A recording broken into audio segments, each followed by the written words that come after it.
নমস্কার বন্ধুরা, তোমরা সবাই কেমন আছো? আশা করি সকলে খুবই ভালো আছো। পম্পা সিম্পল কুকে সবাইকে স্বাগত।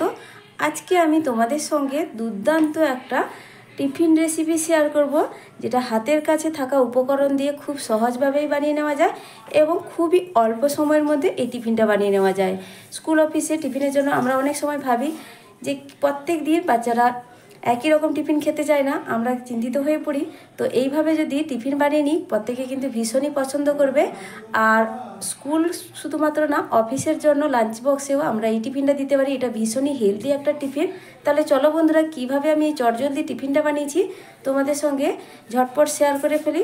আর ভিডিওটা পুরোপুরি দেখার বন্ধুদের কাছে বিশেষ অনুরোধ রইল, ভিডিওটা দেখার সময় অবশ্যই একটা লাইক করে দেবে।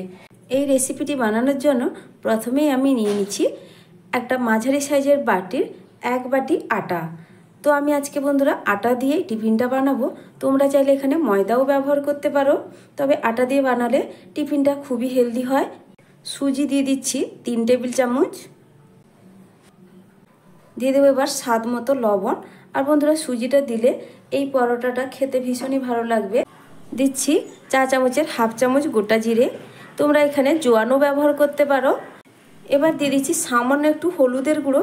বন্ধুরা, হলুদের গুঁড়ো দিলে কালারটা ভীষণই সুন্দর আসে, তবে তোমরা না চাইলে কিন্তু এটা স্কিপ করতে পারো। এবার সব কিছু উপকরণ প্রথমে ভালো করে মিশিয়ে নিচ্ছি, শুকনো উপকরণগুলো। তো বন্ধুরা, এখানে সব শুকনো উপকরণগুলো ভালো করেই মিশিয়ে নিচ্ছি।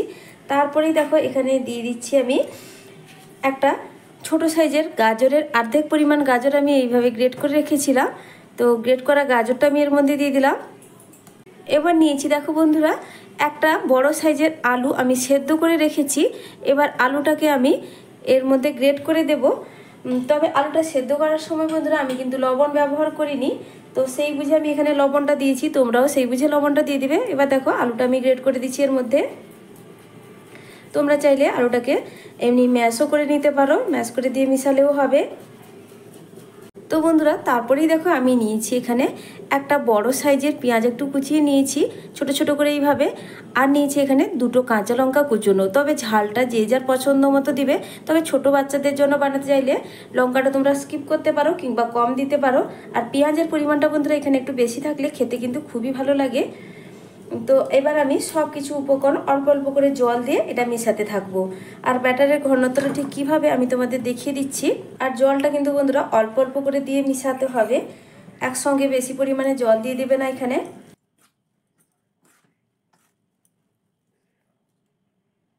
আর বন্ধুরা, তোমরা এখানে গরম মশলা পছন্দ করলে অবশ্যই গরম মশলা দিতে পারো কিংবা ম্যাগি মশলা।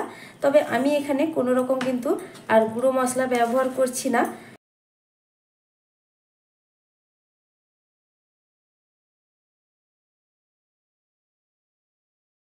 তো বন্ধুরা দেখো, এখানে ব্যাটারটা কিন্তু খুব সুন্দর করেই মেশানো হয়ে গেছে। আর আমি এখানে 2 বাটি জল ব্যবহার করেছিলাম, তবে 2 বাটি জলে সামান্য একটু জল এখানে থেকে গেছে। তবে সবজির পরিমাণ বাড়িয়ে কিংবা কমিয়ে নিলে সেখানে কিন্তু জলের পরিমাণটা একটু বেশি কিংবা কম লাগতে হবে, সেক্ষেত্রে তোমরা একটু দেখে নেবে। আর ব্যাটারের ঘনত্বটা বন্ধুরা ঠিক এইভাবেই কিন্তু হতে হবে। এবার এখানে আমি দিয়ে দেব 1 টেবিল চামচ মতো সাদা তেল। আর সাদা তেলটা দিয়ে বন্ধুরা মিশিয়ে নিলে প্যানের গায়ে একটুও আটকাবে না, যে কোনো কড়াইতে তোমরা এই টিফিনটা বানিয়ে নিতে পারবে। আর বন্ধুরা, এখানে আমি 1 বাটি আটা নিয়েছিলাম। তো 1 বাটি আটার জন্য টিফিনটা কিন্তু অনেকটা পরিমাণ হবে। তোমরা চাইলে টিফিনের পরিমাণটা বাড়িয়ে কমিয়ে নিতে চাইলে তো সেইভাবে মাপটা দেখে নিয়ে নিবে অবশ্যই। তো খুব বেশি তেলের প্রয়োজন নেই, 1 টেবিল চামচ এখানে তেল দিলাম। আর তেলটা দিয়ে আবারও ভালো করে আমি মিশিয়ে নেব। দিলে ব্যাটারটা একদম রেডি হয়ে যাবে বানানোর জন্য। তারপরেই দেখো বন্ধুরা, এবার আমি বসিয়ে দিচ্ছি গ্যাসের মধ্যে একটা প্যান। আর এই প্যানের মধ্যে একদমই অল্প পরিমাণ তেল আমি এইভাবে ব্রাশ করে দিচ্ছি, খুবই কম পরিমাণ তেল। তবে চাইলে আর একটু তেলও বেশি করে দেওয়া যায়। আমি কিন্তু একদম কম তেলে তোমাদের বানিয়ে দেখাচ্ছি। নামমাত্র তেল দিয়ে পরোটাগুলো কিন্তু দুর্দান্ত ভাজা যায়।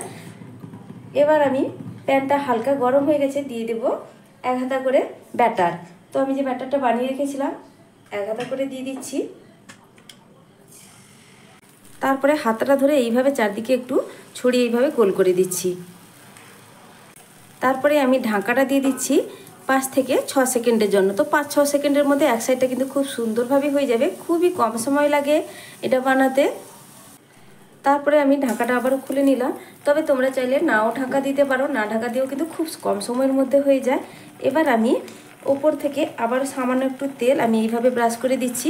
আর দেখো উপর দিকটা কিন্তু একদম শুকনো ভাব হয়ে গেছে। তো শুকনো ভাব যখনই হয়ে গেছে তারপরে কিন্তু আমি তেলটা এইভাবে লাগিয়ে দিলাম, একদম অল্প পরিমাণ তেল। তারপরে আবারও এটাকে আমি উল্টে দেব, উল্টো পিঠটাও আমি একটু লালচে করে ভেজে নেব। আর হলুদটা দেওয়ার জন্য বন্ধুরা দেখো কত সুন্দর একটা কালার এসছে। তো বন্ধুরা দেখো এবার পরোটা কিন্তু একদম রেডি হয়ে গেছে। তবে পরোটাটা ভীষণই নরম তুলতুলে হয়, খুন্তি দিয়ে তুলতে গেলে কিন্তু অনেক সময় ভেঙে যাওয়ার সম্ভাবনা আছে। আমি কিন্তু সরাসরি দেখো একটা প্লেট নিয়ে নিয়েছি, আর প্লেটের মধ্যে এইভাবে পরোটাকে নিয়ে নিলাম। তো আবারও একটা পরোটা আমি তোমাদেরকে ভেজে দেখাচ্ছি। আবারও একটা পরোটা ভাজার জন্য আমি তেলটা ব্রাশ করে দিয়েছি আগে, তারপরে দিয়ে দিচ্ছি ব্যাটা। এবার দেখো বন্ধুরা প্যানের হাতল ধরেও কিন্তু এইভাবে ঘুরিয়ে নেওয়া যায়।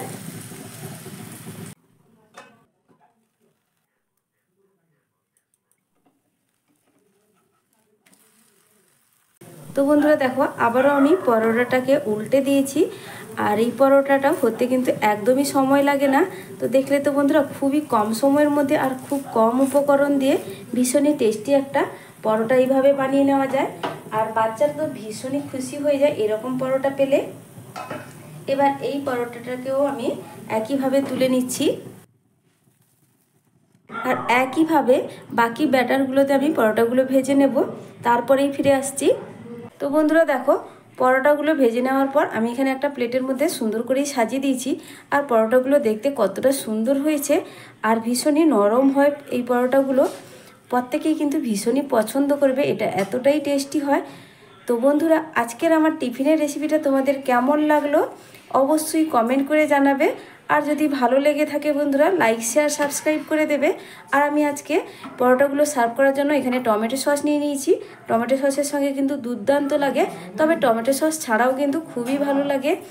তো বন্ধুরা আজকের মতো আসছি, ফিরে আসছি নতুন এক রেসিপি নিয়ে। তোমরা সবাই ভালো থেকো, সুস্থ থেকো, টাটা।